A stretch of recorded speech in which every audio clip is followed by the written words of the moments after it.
KNN. koonkan aadmiga jooga qof kasta kurbadiisiyo kaskiisuu hadlayaaho dadku waa kalamaan haddii aad kululaato halla boodin ka shee kaalintaada ka qaado dadku waa kalamaane wixii kula wanaagsan qaar baa kohanayee ha kasoomin dhegayste dadku waa kalamaane intaasi waa kaftan waanee markanna ku soo dhowaada xubintii kalamaan arreer kalamaanow hatu ka hor mayba dheegi jiray lanku arabe ino eri kalaamu naas talaasata ayaam waana sahwu sababta mayadkasaasana beryaago reer kalamaan mayba magahaayeen galmudug iyo wadaadidii iyo walaagi dhahmari iyo habadirkadhiidi iyo walaagi dhon iyo magahaayeen ha ka gudubeen hatana keenyi lika duuli sida waaye huduudan aanin hiri kado waaye kadaa waa guraayeen hata maduunsa dabarininka ekaatay miswar kale iin haytan war wadiga kalaamu naas tahaye macarabaa idin timid aryaada xaad haysan intiis ka dhaaftiin deen cafisku uga horreeye lacagti ka soo baxday oo 45 malyana aaba ra'iisul wasaaruhu sheegay inay bangiga ku jirtee dhagaha maad la'dihiin arjina waa meel giibiyo hay aryaada maashi beela godlatay war adeer Soomaaliland ciidayn kulaba adduunyada ma saarnaa wareerina caanihi maradka ilmaha idin sii jiray maadinka lahaa arooda anigu waxaan idin leeyahay dantantiina ma aqaane duurjoogtii meel ku sheega war waxaa la yidhi ficilada socdoon anigoo fajacay fiirsanahayo runtu kala foga war ruwaayada beenay waa run lilay ma dheegna mi aniba fiirsaday warnimaya waxaa horey loo yidhi ballan aan la dhabaynin lana dhaafi karaynin hadba layskugu dhaarto la dhaalaadicideedii iyo dhalanteedkiiyo beenta dhirta soo tira koob dhulka eebba ku beeraa malaha dhaami lahayd war waxaad ka hadlaysaan looma jooge maanta madaxweyne axmed madoobe af ka furtay madaxweynimada waa ka tanaasulaa muu yidhi cabdirashiishana ayaan dowladda u gacan gelinaya miyuu yidhi ciidamadii dowladda gaashaankan u daruurnay miyuu yidhi dowladda Kenya iyo dhaqdhaqaaqeeda siyaasadeedba waa soo dhawayhaynaa miyuu yidhi aniga la jira aan leena jooga maasir axmed madoobe warwarkayga dhex gelinine axmed madoobe kal fadhiga baarlamaankiisa maanta furay wuxuuna yidhi dowladda ciddii ka aragti duwanaataa waxay u aragtaa qaa'ino wadan wayna la dagaashaa halkaasna shabaab ay kala mid yihiin war axmed madoobe warkama haysiina wuxuu yidhi ciidamada ay dowladdu geysay gobolka Gado shuruud la'aan uga bixiso wada hadalna ha noo furto madaxweyne farmaajana waa madaxweynihii aan soo imaanno warnamayow halmaada suurtagal ma sokana fadeefuudkana fafane warjaygan la kaay sababta oo ma eray shabaab iyo inay dawladda dhaganku aslileeyin hadana madaxweynagaynu is ara see warkaas iska toli war axmed madoobe wuxuu kaloo yiri dawladda turkigu ciidanka ay tababarayso annagoo Soomaaliyeena loo adeegsanayo hanaga joojiso tababarkiisa dawladda qadarna lacagta ay dhiibayso annaga nalagu dilayo fadlan hanaga joojiso dawladda Itoobiyana wuxuu yiri saraakiisha dhaqanka xun inoo soo dirayso hanaga dhaafto afkiisana ma kari waaye kay faragelinta nugaas anaga la dhaxbaxdo axmed madoobe warkiisa dawiga gash male uma eko waliba axmed madoobe wuxuu yiri maqaamkii muqdisho dawladda dhaxaadisha waana ka tacsiyayha anigu war weylay xaalkiinu ijiidaan ku jiidee iyo gacmadaali soo ma dhaaftaan wareer reer kalmaan war ma haysaane midowga Afrika iyo Mareykanka waxa la yiri Soomaaliya ay ku cadaadinayaan in Kenya ay la heshiiso hayehe Amerika iyo inta raacdo rumaysa wixii aan rabno waa inaad rabtiin miyay nagu ablikay haayaan waryaalaha reer kalamaanow miyaydan maalina soo hadal qaadayna xuquuqdii dumarka ay ku taway hadaad dabaaldegaysid maalintii haweenka 8 Maarso waa la joogaa warnimayo waxa la yiri nin muqayil ah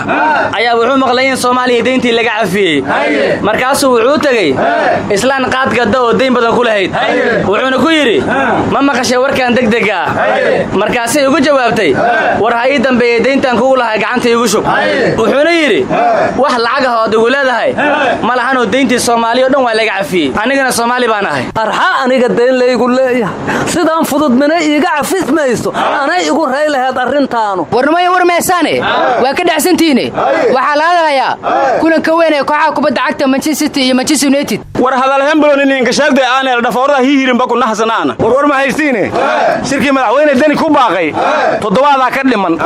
ergadina waa soo bilaabatay Abdulwali Gaaso Ahmed madaxweyne hore Puntland aan ra'iisul wasaare hore Soomaaliya oo sanadkii dani Puntland xukuumadda ka maqnaa ayaa dig soo yiri ara dambiil daabe ma Kenya imaaraadka mareehe baa Puntland goor hore tashatay maa faraha kala baxdaaniin aryaadhaha muuse jeexow kas cadow uga gaabsahaahe saakow nin sarkaalahaa lagu dilo shabaaba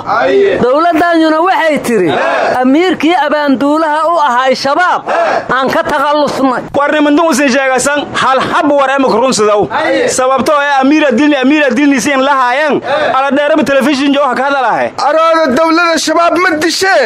duqaynaa lagu dilma iska dhexdiino warnimayow dowladda iyo shabaab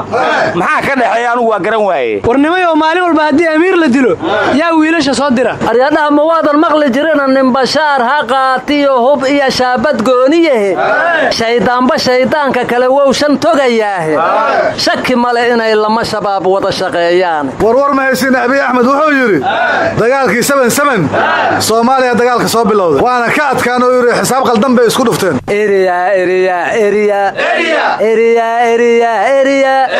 miyuu soo xusuusta maya waxaa soo xasuusta caysaantii mas iyo good madax shabeel leefta maalageedibaa galaye iyaro adduunyada markuu ilaahay lisee aadmiga simay ninna asaagii inuu addoonsado uma abuurin ayuu yidhi cabdi bashiir indhabuur marka mustafa cagjar oo soo xasuusta middaas warka abiy axmedna ka xanaaqay ayaa wuxuu yidhi abiy axmed siduu wax u sheegayo wax uma jiraan ee taariikhdii ka been sheegin war mustafa cagjar maybaantaas ka daray noolaluunigeeka ka noolna mayba ka tiirsanta dhiiggii geesiyaasha soomaaliyeed oo la dagaalami gumaystihii etoobiya mustafa cagjar wuxuu soo xasuustay gobonnimo doonka soomaaliyeedee galbeed goobtii kastay ka gacan sare godkaad qodotabay kugu gubahayaan guusha ayagaale dad waxaa u maangaaban taariikhdaas kuwa raba inay duugaan war madaxweyne farmaajo arrinta abiy axmed ma ka jawaabay war abiy axmed wuxuu yidhi waddamada ruushka kuuba yeman iyo libiya waanu mahad celinaynaa waagaana garab siiyey taliska nuguloorniya jabkaahoo nafla caariga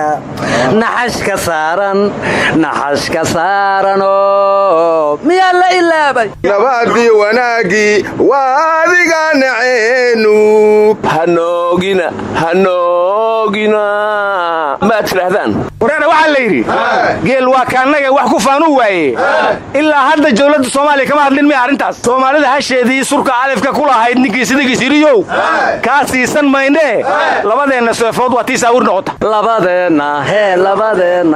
labadeenna seefood waa tii saawir noqotaa aan xusuusaha anina may baan xasuusadee haddii ouba ii jabo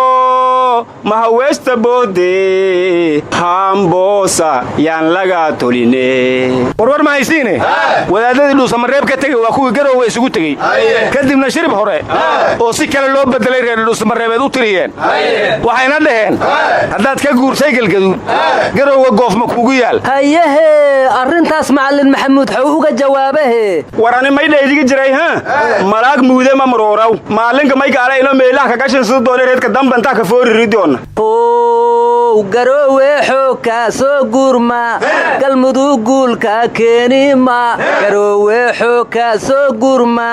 galmudug guulka gaarima war canugii fogaanaga gabay buu tiriyey horta beriga show axmedow furukhalahaan ugabagow noo tirahayo maadna hor keentidaan aragne war axmed waranle marka horeba inuu cid wax ka sheego ayuu ku marmarsoodaa canugan gurigooda jooga wuxuu yidhi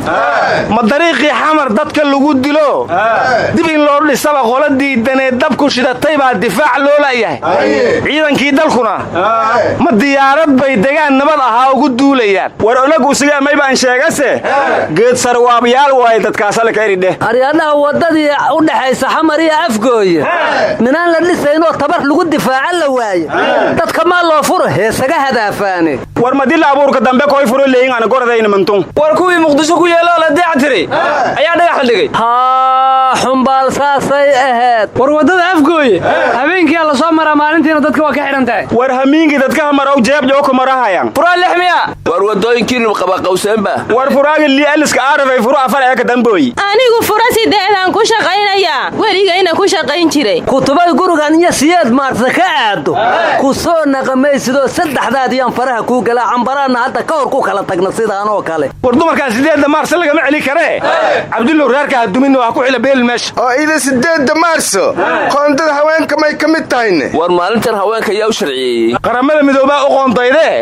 maxay ku helaan muqaalafanimo ka helaan may kale ma ka leexatiino aabaliisha iska dheelaaneen aryaa mucaarad qaran dumis haata minaad 8 maarso diidee hortayda ka tag waryaa hadhiin ilaahay 8 maarso nooma sheegin 26 juun miyaa ilaahay kuu sheega mugga oo dama kawda luliyo ilaahay idin sheegay war 18 miyaa ilaahay niin sheegay reeda waryaa nagala tago odayaal waaweynaati waxa sheegaysi maxay adoo soo yir maanin hal aniga